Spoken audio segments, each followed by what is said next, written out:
میں زندہ جلا کر راکھ کر دیا جائے۔ مطلب بالکل واضح ہے کہ اگر کوئی قتل کر دے تو اپنے آپ کو قتل کروا لینا، کوئی تمہیں آگ میں زندہ ڈال دے تو آگ میں کود جانا، چھلانگ لگا دینا، جل جانا اور اپنی باڈی کو راکھ کر لینا، یہ گوارا کر لینا، لیکن اللہ کے ساتھ کسی کو شریک نہیں کرنا، پہلی چیز۔ ابھی تشریح بعد میں۔ دوسری چیز، وَلَا تَعُقَّنَّ وَالِدَيْكَ وَإِنْ أَمَرَاكَ أَن تَخْرُجَ مِنْ أَهْلِكَ وَمَالِكَ۔ اے معاذ ابن جبل، دوسری چیز یہ ہے کہ اپنے والدین کی، اپنے ماں باپ کی کبھی نافرمانی مت کرنا، اپنے ماں باپ کو کبھی مت ستانا، اگرچہ وَإِنْ أَمَرَاكَ أَن تَخْرُجَ مِنْ أَهْلِكَ وَمَالِكَ، اگرچہ تمہیں تمہارے ماں باپ اس بات کا حکم دیں کہ تم اہل و عیال کو چھوڑ دو اور مال و دولت سے بے دخل ہو جاؤ، تمہیں مال و دولت سے دور کر دیں اور تمہیں اہل و عیال بیوی بچوں سے دور کرنے کا حکم دیں، تو تم اپنے بیوی بچوں سے دور ہو جانا، مال و دولت کو چھوڑنے کے لیے کہیں تو اس کو بھی چھوڑ دینا، لیکن اپنے ماں باپ کی نافرمانی مت کرنا۔ والدین کا مقام بھی سمجھیے گا، ایک تو یہ کہا کہ والدین کی نافرمانی مت کرنا کافی تھا، لیکن نہیں، ان کے مقام و مرتبے کو بتانے کے لیے یہ بھی کہا وَإِنْ أَمَرَاكَ أَن تَخْرُجَ مِنْ أَهْلِكَ وَمَالِكَ، اگر وہ تمہیں تمہارے بیوی بچے چھوڑنے کے لیے کہیں تب بھی ان کی بات ماننا، نافرمانی مت کرنا، اور تمہیں تمہارا کمایا ہوا مال چھوڑنے کے لیے کہے چل نکل میرے گھر سے، تو تم اپنا کمایا ہوا مال بھی اپنے ماں باپ کے گھر میں چھوڑ کر نکل جانا، لیکن اپنے ماں باپ کی نافرمانی مت کرنا۔ عجیب سی بات لگ رہی ہے نا؟ ابھی تشریح میں جب آؤں گا تب پتہ چلے گا کہ صحابہ کرام اور بعد میں آنے والے لوگ اپنے ماں باپ کی کتنی اطاعت اور کتنی بات مانا کرتے تھے۔ دو چیزیں، وَلَا تَتْرُكَنَّ صَلَاةً مَكْتُوبَةً مُتَعَمِّدًا فَإِنَّ مَنْ تَرَكَ صَلَاةً مَكْتُوبَةً مُتَعَمِّدًا فَقَدْ بَرِئَتْ مِنْهُ ذِمَّةُ اللَّهِ۔ اے معاذ، تیسری چیز، فرض نماز کبھی بھی قصداً عمداً جان بوجھ کر مت چھوڑنا۔ وَلَا تَتْرُكَنَّ صَلَاةً مَكْتُوبَةً مُتَعَمِّدًا، فرض نماز کبھی بھی قصداً عمداً جان بوجھ کر مت ترک کرنا۔ فَإِنَّ مَنْ تَرَكَ صَلَاةً مَكْتُوبَةً مُتَعَمِّدًا فَقَدْ بَرِئَتْ مِنْهُ ذِمَّةُ اللَّهِ، اس لیے کہ جو شخص فرض نماز عمداً قصداً جان بوجھ کر چھوڑ دیتا ہے، فقد بریئت منہ ذمۃ اللہ، تو اللہ کی کوئی ذمہ داری اس کی اوپر نہیں رہتی، وہ اللہ کے ذمے سے بری ہو جاتا ہے، اللہ کے اوپر اس کی پھر کوئی ذمہ داری نہیں رہتی۔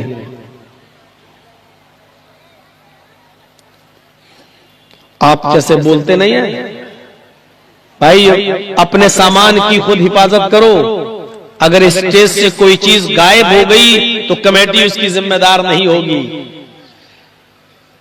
یعنی پلہ جھاڑ لیا تو اللہ رب العالمین نے بھی یہی کہا، اللہ کے نبی نے، فرض نماز کو کسی بھی حال میں مت چھوڑنا جان بوجھ کر، اور اگر فرض نماز کو جان بوجھ کر چھوڑ دیا تو اللہ کی کوئی ذمہ داری نہیں، اللہ بری۔ تین چیزیں، وَلَا تَشْرَبَنَّ خَمْرًا فَإِنَّهُ رَأْسُ كُلِّ فَاحِشَةٍ۔ اے معاذ، چوتھی چیز یہ ہے کہ شراب کو ہاتھ مت لگانا، وَلَا تَشْرَبَنَّ خَمْرًا، شراب مت پینا، فَإِنَّهُ رَأْسُ كُلِّ فَاحِشَةٍ، اس لیے کہ شراب ہر فحش اور گندے کام کی جڑ ہے، ہر غلیظ اور گندے کاموں کی سردار ہے، یعنی تمام برائیوں کی جڑ اور تمام برائیوں کی ماں اور تمام برائیوں کا سر چشمہ ہے شراب پینے والا کوئی بھی گناہ کر سکتا ہے، بڑے سے بڑا گناہ بھی وہ کر سکتا ہے، کیونکہ شرابی کو پتہ ہی نہیں کہ وہ کر کیا رہا ہے۔ تو شراب تمام برائیوں کی جڑ ہے۔ 4 چیزیں اور 5ویں چیز ایاک والمعصیہ فإن بالمعصیۃ حل سخط اللہ۔ آئے معاذ ابن جبل، اللہ کی نافرمانی، معصیت اور گناہ کا کوئی کام نہ کرنا، اس سے بچے رہنا۔ آئے معاذ، ہر معصیت سے، ہر قسم کے گناہ سے، ہر قسم کی برائی سے اپنے آپ کو بچا لینا۔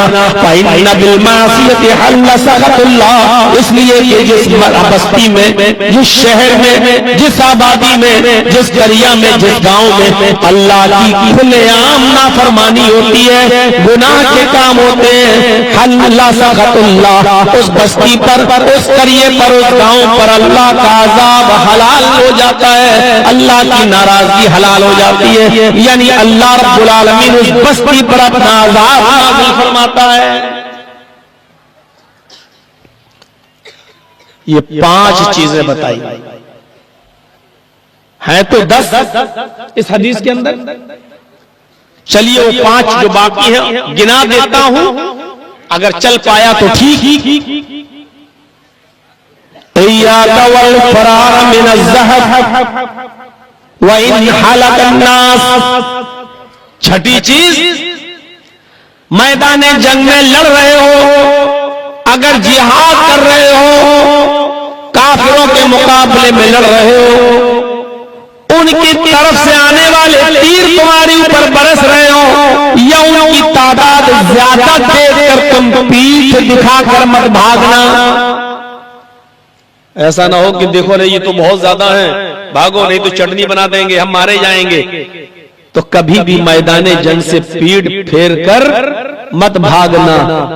وَإِنْ هَلَكَ النَّاسِ، اگرچہ لوگ ہلاک ہو رہے ہو، برباد ہو رہے ہو، قتل ہو رہے ہو، مٹ رہے ہو، اپنے آپ کو بھی ختم کرا لینا، قتل کرا لینا، لیکن میدان جنگ چھوڑ کے بھاگنا نہیں۔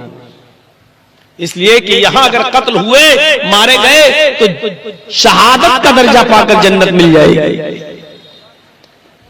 6ٹھی چیز، 7ویں چیز، وَإِذَا أَصَابَ النَّاسَ مَوْطَانٌ وَأَنْتَ فِيهِمْ فَاصْبُرْ۔ آئے معاذ، اگر کسی بستی میں کوئی بیماری پھیل جائے اور اس بیماری کی وجہ سے موتیں ہونے لگے، اس بستی میں کوئی بیماری آ جائے، طاعون پھیل جائے، چھوا چھوت کی کوئی بیماری پھیل جائے، اگر کسی بستی کے اندر کوئی بیماری پھیل جائے اور اس بیماری کی وجہ سے موتیں ہونے لگے، اس بستی میں لوگ مرنے لگے، وَأَنْتَ فِيهِمْ، تو تم اس بستی میں اگر موجود ہو، فَاصْبِرْ، تو اسی میں رہنا، موت کے ڈر سے اپنا گاؤں، اپنا شہر، اپنی قریہ، اپنی بستی کو چھوڑ کر دوسری جگہ مت جانا۔ کورونا میں دیکھا ہے نا، جو جہاں ہے وہی رہو، اس لیے کہ ہو سکتا ہے کہ تم کسی شہر سے آ رہے ہو، اپنے شہر تمہیں کورونا پھیل گیا ہو، تمہاری وجہ سے پورے گاؤں میں کورونا پھیل جائے، تو جو جہاں تھا اس کو وہیں روک دیا گیا، جو جہاں تھا اس کو وہیں روک دیا گیا، اس لیے کہ تمہاری بستی میں جو بیماری پھیلی ہے، ہو سکتا تمہیں لگ گئی ہو، اب تم موت کے ڈر سے دوسرے گاؤں میں بھاگ رہے ہو، تو وہ بیماری سے دوسرا گاؤں بھی متاثر ہو جائے گا اور اس گاؤں کے اندر بھی لوگ مرنے لگیں گے۔ کیا کہا؟ وَإِذَا أَصَابَ النَّاسَ مَوْطَانٌ وَأَنْتَ فِيهِمْ فَاصْبِرْ۔ اے معاذ، اگر تمہارے گاؤں میں یا تم جس شہر میں رہتے ہو وہاں کوئی بیماری پھیل جائے اور اس بیماری کی وجہ سے موتیں ہونے لگے، اس بیماری کی وجہ سے لوگ مرنے لگے، تو تم اس گاؤں کو چھوڑ کر مت جانا، اس بستی کو چھوڑ کر مت جانا۔ اے معاذ، تم اسی بستی میں ثابت قدم رہنا، اسی بستی میں مقیم رہنا، اس بستی کو مت چھوڑنا۔ یہ 7 چیزیں ہو گئی۔ 8ویں چیز، وَأَنْفِقْ عَلَىٰ عَيَالِكَ مِن طَوْلِكَ، اے معاذ اپنے بیوی اور اپنے بچوں کے اوپر اپنے طاقت کے مطابق، اپنی استطاعت کے مطابق خرچ کرنا، کنجوسی مت کرنا۔ بیوی بچوں کے لیے جو کما رہے ہو اس کو خرچ بھی کرنا، لیکن فضول خرچی مت کرنا۔ استطاعت اور طاقت کے مطابق اپنے بچوں پر، اپنی بیوی پر خرچ بھی کرنا۔ وَأَنْفِقْ عَلَىٰ عَيَالِكَ مِن طَوْلِكَ، اپنے بیوی اور بچوں کے اوپر اپنی طاقت کے مطابق، اپنی استطاعت کے مطابق خرچ کرتے رہنا۔ 8 چیزیں ہو گئی، اور 9 اور 10 2 چیزیں اور رہ گئی، وہ سنیے۔ وَلَا تَرْفَعُوا عَنْهُمْ هَذَاكَ أَدَبًا، اپنے اہل و عیال اور بیوی بچوں کے اوپر سے ادب کا ڈنڈا مت اٹھا لینا، ادب کی لاٹھی کو مت اٹھانا، یعنی ادب سکھاتے رہنا اپنی بیوی کو بھی بچوں کو بھی، ضرورت کے مطابق۔ اگر تھوڑا بہت مارنے پیٹنے کی بھی نوبت آ جائے تو ہلکی پھلکی مار بھی مار سکتے ہو۔ اگر آپ کی بیوی آپ کے بستر پر کسی ایسے مرد کو لاتی ہے جس کا آنا آپ کو پسند نہیں اور آپ کے بار بار منع کرنے کے باوجود بھی نہیں مانتی، تو طلاق دینے سے پہلے تم اس کو ہلکی مار مار سکتے ہو، لیکن اتنی نہیں کہ اس کے جسم پر تمہاری مار کے نشان پڑ جائیں۔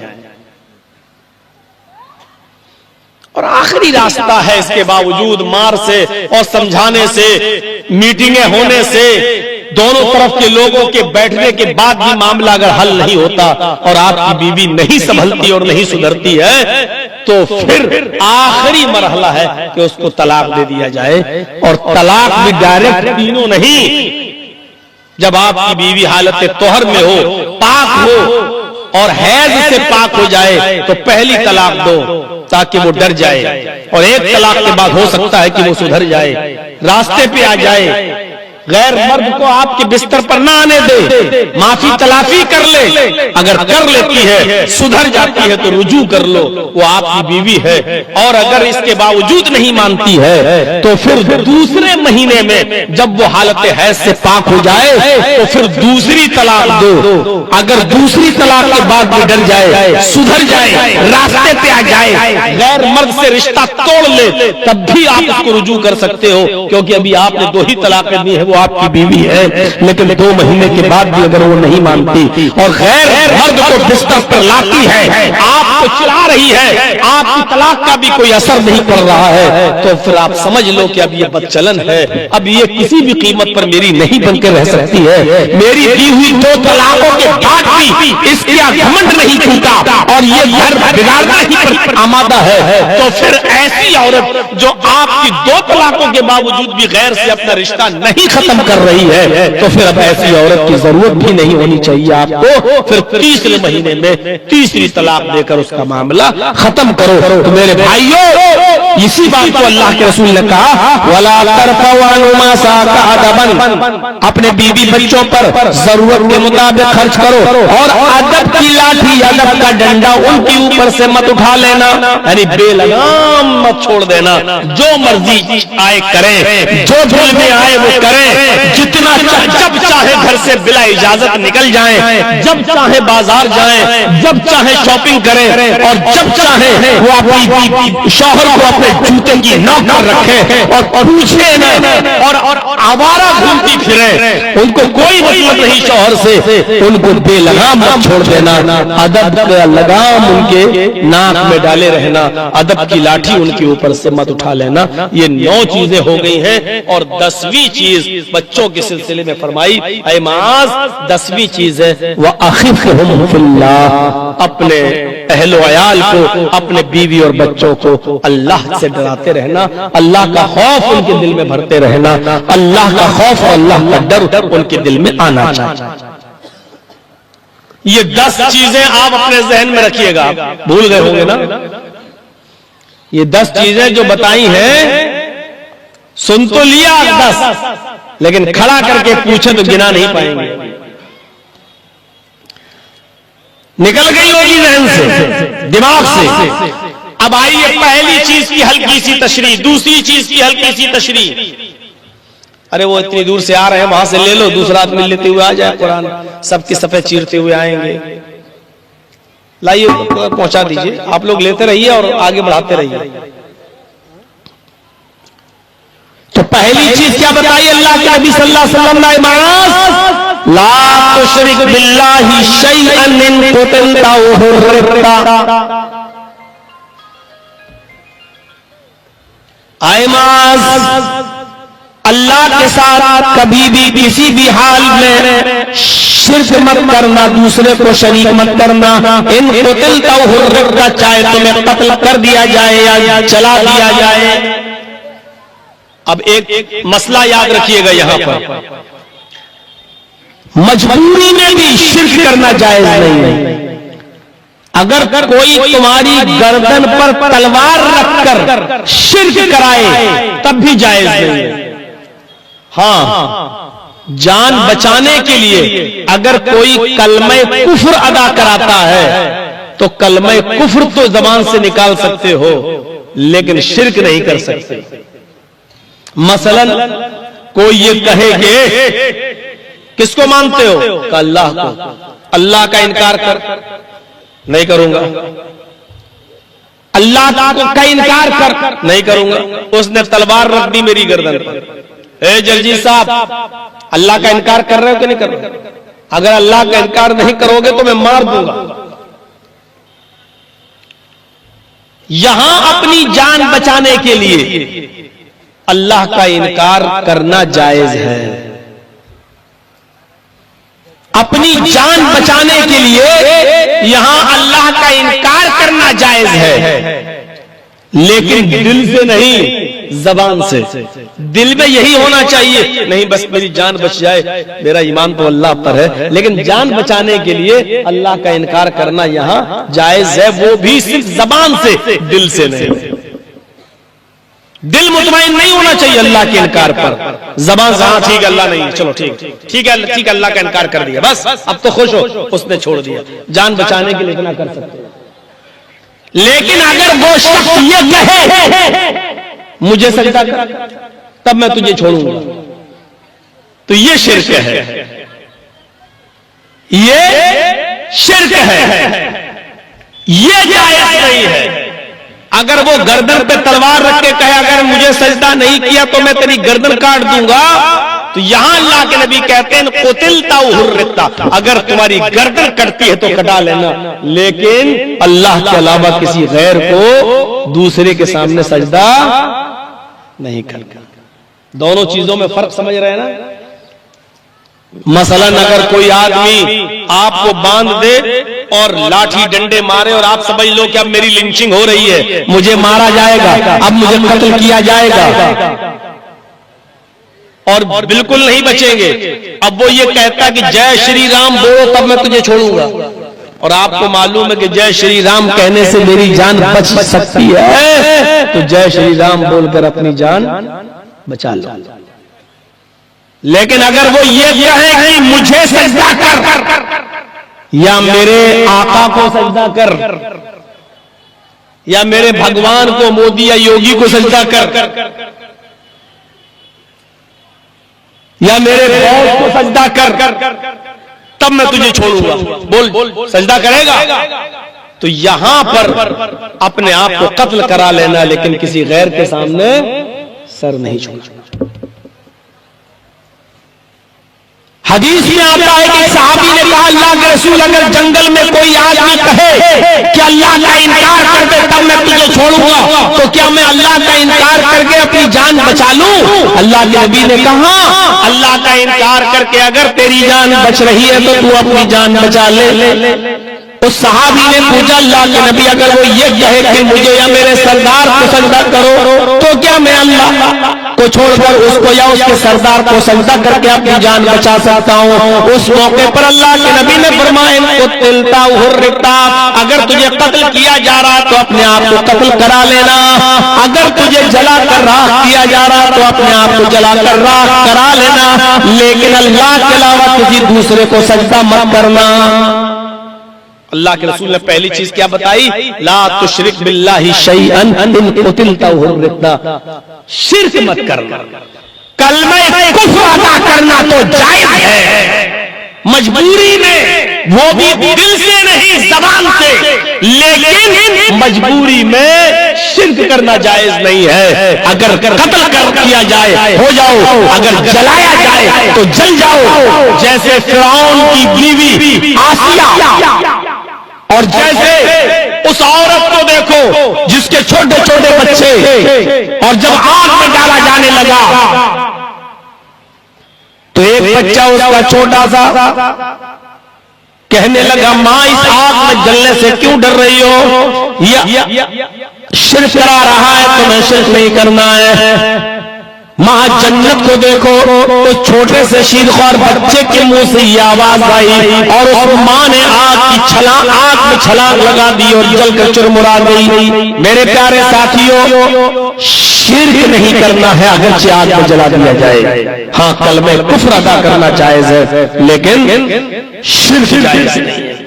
ان اللہ لا یغفر ان یشرک بہ وَيَغْفِرُ مَا دُونَ ذَلِكَ لِمَن يَشَاءُ۔ اللہ رب العالمین فرماتا ہے اے میرے بندو، میرے پاس جوا، شراب، زناکاری، بدکاری، عیاری، مکاری اور گناہوں کا بہت بڑا ذخیرہ لے کر آؤ گے، لیکن شرک لے کر نہیں آئے تو میں چاہوں تو تمہیں بخش سکتا ہوں، میں چاہوں تو تمہیں معاف کر سکتا ہوں، لیکن اگر تم بہت نیک اعمال کر کے آئے، نمازیں پڑھ کے آئے، روزے رکھ کے آئے، حج کر کے آئے، زکات دے کر آئے، غریبوں کی مدد کر کے آئے، صدقہ و خیرات کر کے آئے، بہت سی نیکیاں لے کے آئے، لیکن ساتھ میں شرک بھی کر کے آئے، اللہ کے ساتھ میرے ساتھ دوسرے کو شریک بھی کرتے تھے تو میں شرک کو معاف نہیں کروں گا۔ ان اللہ لا یغفر ان یشرک بہ، اللہ فرماتا ہے کہ میں شرک کی مغفرت نہیں فرماتا ہوں، میں شرک کرنے والے کو معاف نہیں کروں گا۔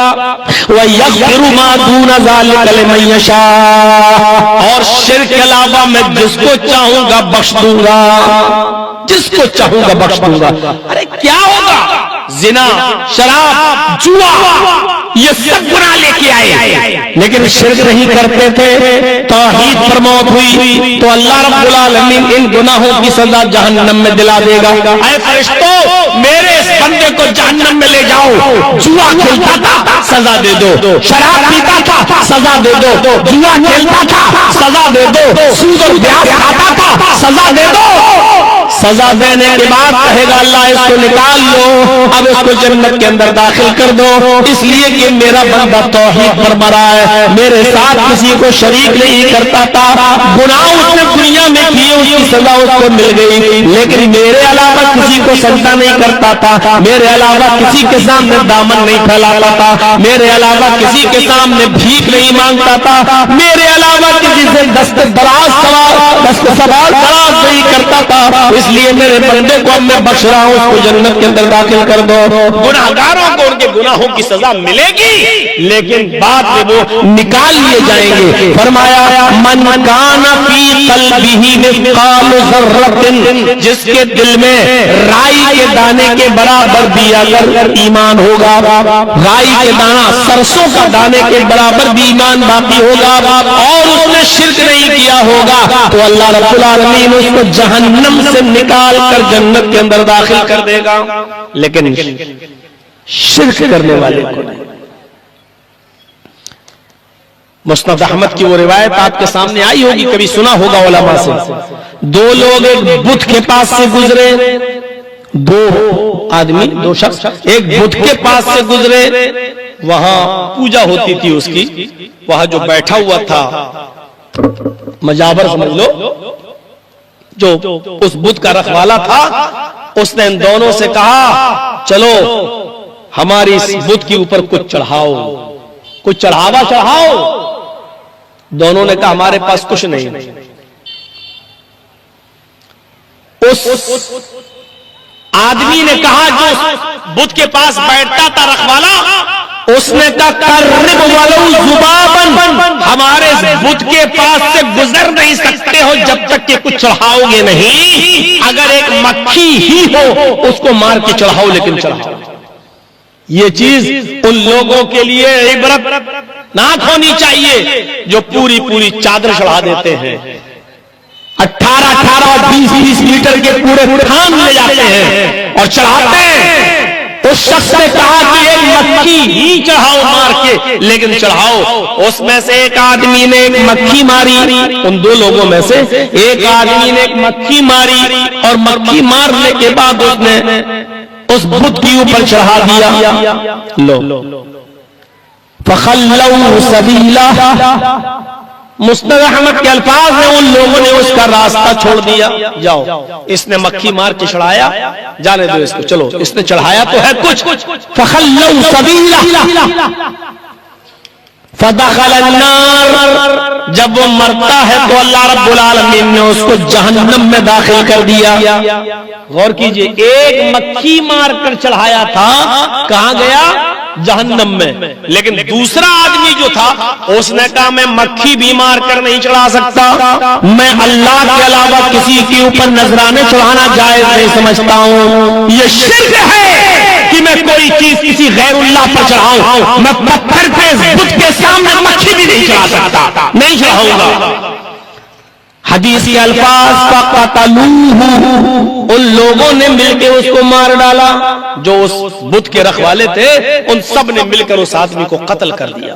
جس نے مکھی بھی مار کر نہ چڑھائی اس کو قتل کر دیا اور مار دیا۔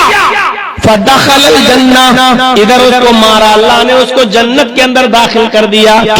کیونکہ یہ توحید پر مرا تھا، اس نے غیر اللہ پر مکھی بھی نہیں چڑھائی۔ حدیث کا یہ واقعہ ہمیں چیخ چیخ کر یہ بتاتا ہے کہ ایک مکھی بھی غیر اللہ کے نام پر نہیں چڑھائی جا سکتی ہے۔ یہاں تو مرغے چڑھتے ہیں، بکرے چڑھتے ہیں، بیوی گھر میں پہننے کو ساڑی نہیں، ماں کے پاس پہننے کو کپڑا نہیں، لیکن بابا کے آستانوں پر 20 میٹر کے تھان چڑھتے ہیں، ان کو نئی نئی چادریں پیش کی جاتی ہیں۔ یہ حدیث بتلا رہی ہے کہ ایک مکھی مار کر چڑھانے والا جب جہنم میں چلا گیا تو میرے بھائیوں ان لوگوں کا کیا حال ہوگا جو 20 اور 25 میٹر کے پورے چادریں اور کپڑے اور تھان چڑھا دیتے ہیں، بکرے چڑھا دیتے ہیں اور مرغے چڑھا دیتے ہیں، گوشت چڑھا دیتے ہیں غیر اللہ کے نام پر، ان کا کیا؟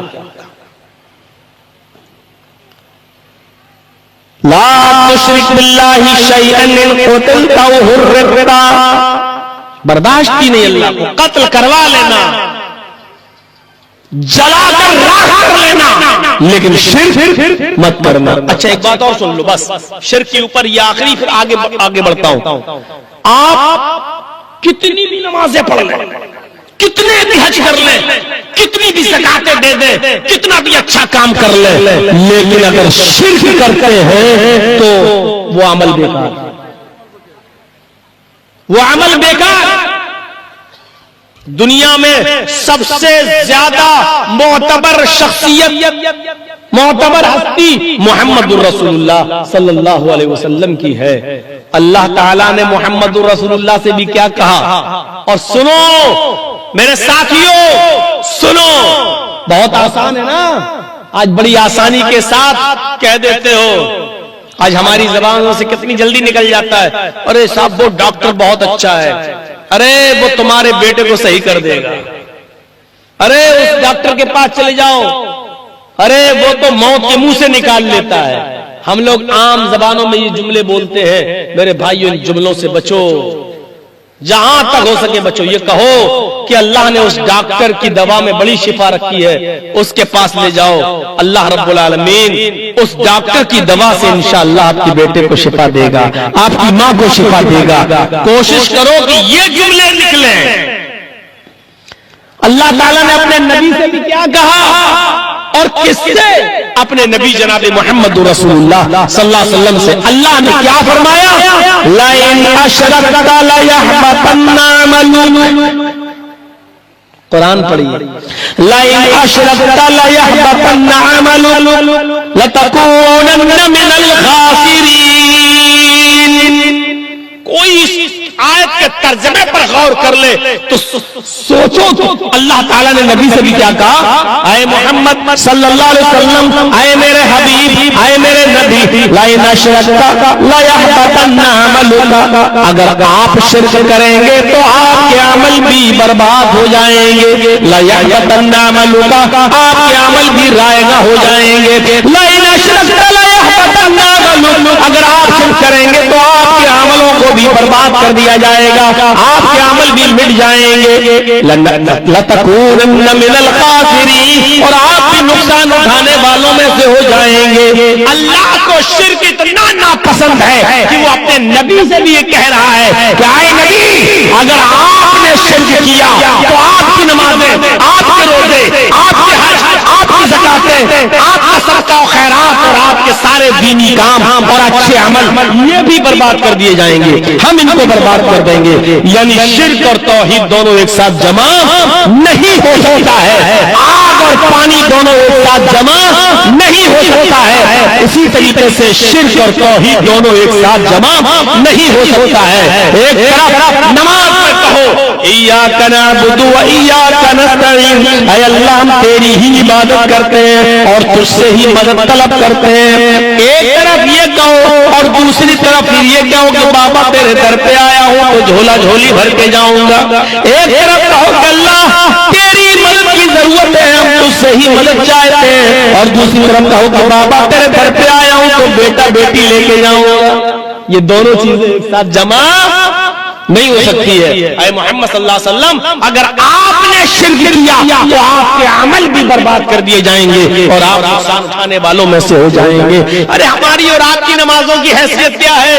اللہ بہتر جانے قبول بھی ہوتی ہے کہ نہیں ہوتی ہے، کیونکہ ہماری روزی روٹی حلال کی نہیں ہے، ہم کیا کیا کر کر کے تو ہم صبح سے شام تک کھانے پینے کا انتظام کرتے ہیں۔ کوئی کپڑے کی دکان پر بیٹھتا ہے، کتنا جھوٹ بول بول کپڑا بیچتا ہے، کوئی موبائل بیچنے کی دکان پر کتنا جھوٹ بول کے موبائل بیچتا ہے، کوئی میکینک ہے اگر وہ موبائل چلاتا ہے یا کوئی چیز تو اس میں جھوٹ بول کے وہ کماتا ہے۔ جو آدمی جس پیشے سے جڑا ہوا ہے اس میں جھوٹ بولتا ہے تب جا کر اس کو کچھ روپیہ حاصل ہوتا ہے، پھر وہی کمائی سے اپنی بیوی اور بچوں کا پیٹ پالتا ہے۔ حضرت عائشہ کہتی ہے کہ اللہ کے رسول نے فرمایا قسم اس ذات کی جس کے قبضے میں میری جان ہے، تم دعا مانگتے مانگتے تمہاری کمر کمان کی طرح جھکی کیوں نہ جائے، تمہاری کمر کمان کی طرح جھکی کیوں نہ جائے، یعنی تم 80 سال کے بوڑھے کیوں نہ ہو جاؤ، تمہاری کمر جھک جائے، لاٹھی ٹیک کر چلنے لگو، پھر بھی اللہ تمہاری دعا قبول نہیں کرے گا جب تک کہ تم رزق حلال نہیں کھاؤ گے اور حرام لقمہ کھانا نہیں چھوڑو گے، حرام روزی کھانا نہیں چھوڑو گے، اللہ تمہاری دعا قبول نہیں کرے گا، اللہ سر سے اوپر تمہاری دعا کو نہیں اٹھائے گا۔ یہ سر سے اوپر ایک بالش اتنی اوپر بھی تمہاری دعا نہیں جائے گی جب تک کہ تم حلال لقمہ نہیں چھوڑو گے اور حلال روزی نہیں کھاؤ گے۔ اب ہماری نمازوں کی کیا حیثیت ہے، ہم سب اپنے آپ کو دیکھیں، غور کریں، اور محمد رسول اللہ کو اللہ کہہ رہا ہے کہ ہم آپ کی نمازیں بھی بیکار کر دیں گے، آپ کے عمل بھی بیکار کر دیں گے۔ رائے گا اگر آپ شرک کریں گے تو شرک کتنا بھیانک جرم ہے۔ چلیے شرک کے اوپر اور بھی بولا جا سکتا ہے، لیکن چونکہ مجھے اور بھی چیزیں بتانا ہے تو لا تشرک باللہ شیئا شرک ہندو دھرم میں بھی نہیں ہے، ہندو کرتے ہیں ایک الگ بات ہے لیکن ہے نہیں، مسلمان شرک کرتا ہے وہ ایک الگ بات ہے لیکن اسلام میں شرک ہے نہیں۔